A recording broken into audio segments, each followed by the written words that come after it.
திருப்பாவை பாசுரம் 8. கண்ணனிடமிருந்து விரும்புவதை அடையும் வழியை கூறி எழுப்புகிறார். பரமனின் விஷயங்களை கேட்பதிலும் பாகவத சத்காரியங்களை செய்வதிலும் ஈடுபாடு கொண்ட ஒரு பெண்ணை இப்போது எழுப்புகிறார்கள்.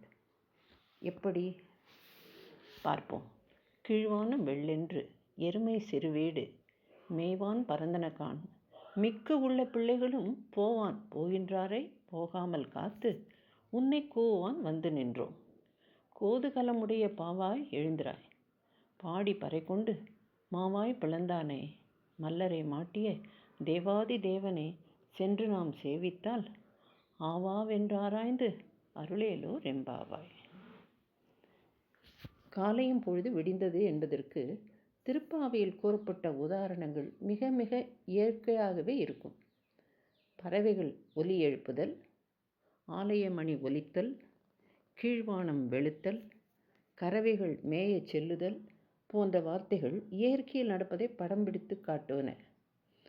உறங்கும் பெண்ணின் அழகைக் கண்டு பாவாய் என்று அழைக்கிறார்கள் இப்பாடலில். பாவாய் எழுந்திராய், கீழ்வானம் வெளுத்தது, கதிரவன் வர பார்க்கிறான், பொழுது விடிந்தது வாராய் என்று அழைக்க படுத்திருக்கும் அவளோ ராத்திரி எப்பொழுது பார்த்தாலும் கீழ்வானம் வெளுத்துத்தான் இருக்கிறது, இதை கண்டு பொழுது விடிந்தது என்று நீங்கள் சொல்வது சரியல்ல என்று அந்த பெண் பரிகாசம் செய்கிறாள். கீழ்வானம் வெளுப்பதற்கு என்ன காரணம் என்பதை அவள் கூறுகிறாள். மேல்வானமான ஸ்ரீ வைகுண்டத்தில் ஸ்ரீமன் நாராயணன் இருப்பதால் அங்கு எப்பொழுதுமே ஒளி வெள்ளம் பாய்ந்திருக்கும். அவனே கீழ் உலகமான நம் பூமண்டலத்தில் கண்ணனாக அவதரித்திருக்கிறான், அதனால்தான் வெளுத்திருக்கிறது என்று கூற அவர்கள் பரிகசிக்கிறார்கள்.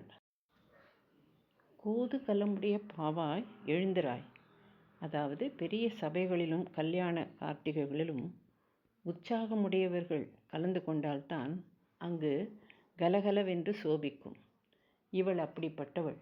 ஆகையால் இவளை எப்படி கூப்பிடுகிறார்கள் என்றால், கோது கலமுடைய பெண்ணே கண்ணனை பாட எழுந்திரு, நோன்புக்கு செல்பவர்களையும் மற்றவர்களையும் போகாமல் தடுத்து உன்னை கூப்பிடுவதற்காக உன் வாசலில் வந்து காத்திருக்கிறோம். குதிரையாக வந்த கேசியின் பெரிய வாயை கிழித்தவனே, மல்லர்களை கொன்ற தேவாதி தேவனை, அதாவது நம் கண்ணனை சேவித்தால் நம் குறைகளை கேட்டறிந்து அனைத்தையும் கொடுப்பான், இறங்கி அருள் புரிவான், வாராய் என்று எழுப்புகிறாள். ஒரு வழியாக அவளும் வந்து சேர்ந்தாள். ஆண்டாள் எம்பெருமானார் திருவடிகளே சரணம்.